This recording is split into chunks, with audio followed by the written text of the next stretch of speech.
According to the first Deputy Chairman of the Central Election Commission, Abdujabbar Bekmatov, the Chairman of the Central Election Commission will be elected within 5 days after the approval of the composition of the Parliament.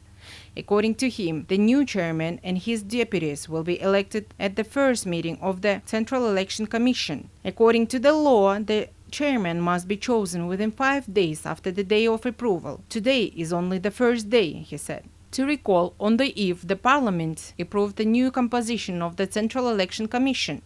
According to the President's quota, the Central Election Commission includes the current chairman Nurjan Shaydabekova, as well as Mars Bakhtbekov, Anar Dubanbayeva, Nurlan Toychuyev, Akbalık Jumaliyeva, and Aydana Zupuyeva.